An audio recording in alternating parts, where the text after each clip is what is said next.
이 후보는 양도세 유예에 대해 내 아이디어라며 의지를 굽히지 않고 있지만 친문제인 진영 핵심인 윤호중 원내대표가 양도세 유예가 효과 없었다고 하는 등 반발도 만만치 않은 상황.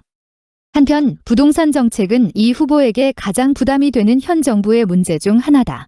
논리는 그 논리대로 주장하는 당내 의원들이 있다며 다만 이와 별개로 공시지가 관련 논의를 진행할 것이라고 말했다. 민주당은 공식 메시지를 통해 공시지가 현실화 속도 조절을 검토하고 있지 않다면서도 다만 공시기자 현실화로 인해 중산층과 1주택자의 재산세, 건보료가 늘어나지 않도록 당정은 정책적 노력을 할 것이라고 밝혔다. 한편 부동산 정책은 이 후보에게 가장 부담이 되는 현 정부의 문제 중 하나다. 정권 교체 여론이 재집권 여론보다 높은 현 상황에 가장 큰 영향을 끼치고 있기 때문이다. 실제 최근 한국갤럽이 발표한 조사 결과 7에서 9일에 따르면 문재인 대통령 직무 수행에 대해 부정평가를 하는 이유로 34%가 부동산 정책을, 13%가 경제 민생 문제 해결 부족을 꼽았다. 이 때문에 이 후보는 부동산 정책과 관련해 연일 문재인 정부와 선을 긋고 있다.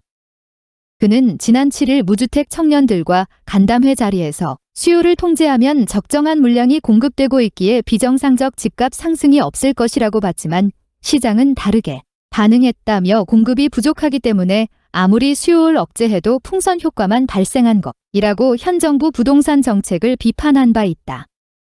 이 후보는 양도소득세 중과 유예를 두고도 정부와 사뭇 다른 이야기를 꺼내고 있다. 그는 이날 기자들과 만나 길년 정도 한시적으로만 유예하는 아이디어를 당과 협의 중이라며 6개월 안에 처분 완료 시 중과 부분을 완전히 면제해주고 9개월 안에 완료 시 절반 면제, 12개월 안에 완결하면 4분의 1 면제, 1년이 지나면 예정대로 중과를 유지하자는 아이디어라고 밝혔다. 그는 종합부동산세를 과도하게 부과하는 바람에 다주택자들이 매물을 팔고 싶어 하지만 유예 기간이 지나기도 했고 양도세 중과세 때문에 이러지도 저러지도 못하는 입장이 있는 것 같다면서 다주택자 매물 잠김 현상을 해소하기 위해 한시적으로 완화 정책이 이뤄져야 한다고 강조했다.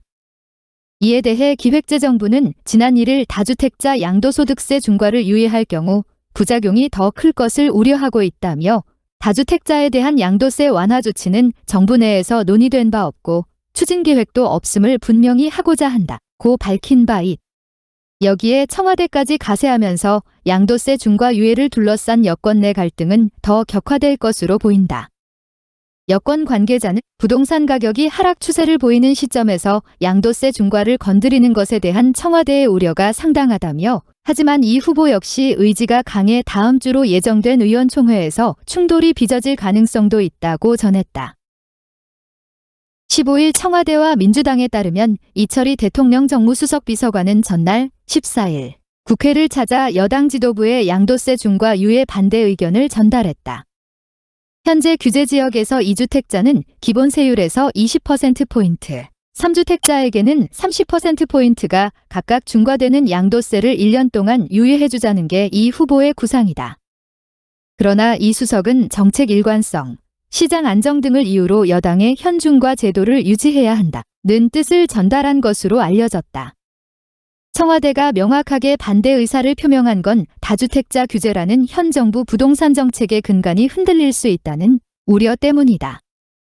반면 지금 부동산 상황으로는 내년 대선도 어렵다고 판단한 여당 지도부와 이 후보 측은 양도세 중과 유예를 통해 매물 잠김 현상 등을 풀어보겠다는 계획.